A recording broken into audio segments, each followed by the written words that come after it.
নমস্কাৰ বন্ধু বান্ধৱীসকল, আপোনালোকৰ বাবে বহুতে ভাল খবৰ। পুনৰ আপোনালোকৰ নতুন চাকৰি মুকলি কৰা হৈছে আপোনালোকৰ গ্ৰেড 3 এণ্ড গ্ৰেড 4-ৰ। আপোনালোকৰ য'ত MTS, ট্ৰেডমেন, ফায়াৰমেন আৰু বিভিন্ন ধৰণৰ পদ আপোনালোকৰ মুকলি কৰা হৈছে। আৰু এই পদসমূহৰ বাবে আপোনালোকে মাথো 10 পাছ, 12 পাছ আৰু লগতে আপোনালোকে ITI কৰা হ'লে আপোনালোকে আবেদন কৰিব পাৰিব। আৰু আপোনালোকৰ কি পদ আছে, কিমান বয়সলৈকে আবেদন কৰিব পাৰিব আৰু কিদৰে আপোনালোকে আবেদন কৰিব, সবিশেষ জানিবৰ কাৰণে আমাৰ এই ভিডিঅ'টো আপোনালোকে শেষলৈকে চাই থাকিব। বলক ভিডিঅ'টো আৰম্ভ কৰোঁ। আপোনালোকে চাব পাৰে আপোনালোকৰ ইণ্ডিয়ান নেভি ফালৰ পৰা আপোনালোকৰ চিভিলিয়ানৰ ভেকেঞ্চি আপোনালোকৰ মুকলি কৰা হৈছে, য'ত আপোনালোকৰ 741টা ভেকেঞ্চি আপোনালোকৰ মুকলি কৰা হৈছে আপোনালোকৰ গ্ৰুপ বি আৰু গ্ৰুপ চিৰ কাৰণে।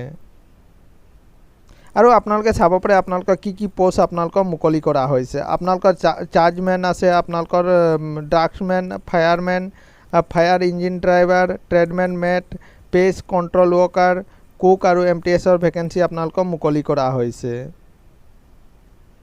আৰু ইফালে আপোনালোকে চাব পাৰে ক'ত কিমানটা ভেকেঞ্চি আছে ইয়াত দিয়া হৈছে, আপোনালোকে এবাৰ চাই ল'ব।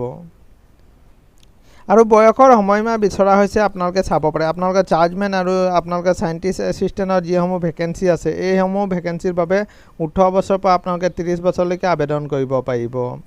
আৰু যিবোৰ বাকী ভেকেঞ্চি আছে আপোনালোকৰ ফায়াৰমেন, ফায়াৰ ইঞ্জিন ড্ৰাইভাৰ আৰু যিবোৰ অৰ্ডাৰ ভেকেঞ্চি আছে সেই ভেকেঞ্চিসমূহৰ বাবে আপোনালোকে 18 বছৰৰ পৰা আপোনালোকে 25 বছৰলৈকে জেনেৰেল কেটেগৰীয়ে আবেদন কৰিব পাৰিব। আৰু লগতে আপোনালোকৰ এই যি ৰিলেক্সনো দিয়া হৈছে আপোনালোকে SC ST হ'লে আপোনালোকে 5 বছৰ, OBC হ'লে আপোনালোকৰ 3 বছৰ এই যি ৰিলেক্সন দিয়া হৈছে। আৰু আপোনালোকে এডুকেশ্যন কোৱালিফিকেশ্যন বিচাৰিছে আপোনালোকে চাব পাৰে কিছুমান পদৰ বাবে আপোনালোকে বেচেলাৰ ডিগ্ৰী ছায়েন্স ষ্ট্ৰীমৰ পৰা কৰা হ'লে আপোনালোকে আবেদন কৰিব পাৰিব। যেনেকৈ আপোনালোকৰ চাৰ্জমেনৰ যিবোৰ ভেকেঞ্চি আছে এইসমূহ ভেকেঞ্চিৰ বাবে আপোনালোকৰ বেচেলাৰ ডিগ্ৰী কৰা হ'ব লাগিব।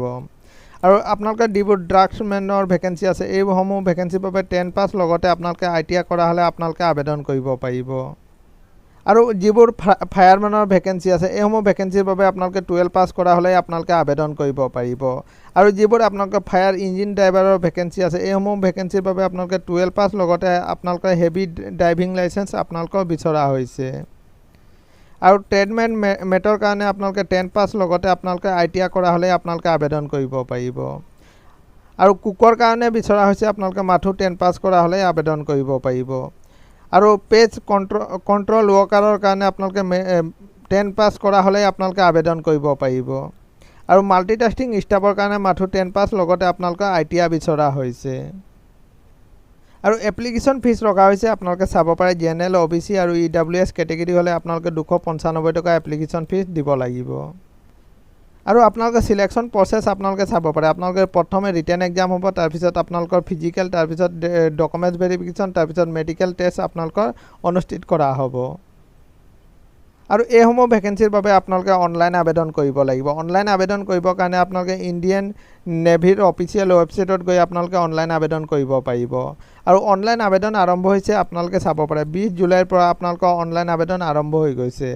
আৰু লাষ্ট ডেট ৰখা হৈছে আপোনালোকে 2 আগষ্টলৈকে আপোনালোকে এইসমূহ পদৰ বাবে অনলাইন আবেদন কৰিব পাৰিব। এইটোৱে আছিলে বন্ধু বান্ধৱীসকল এটা সৰু সুৰা ইনফৰ্মেশ্যন। সদায় এইদৰে জব নটিফিকেশ্যন পাই থাকিবৰ কাৰণে চেনেলটো ছাবস্ক্ৰাইব কৰি দিব। ধন্যবাদ।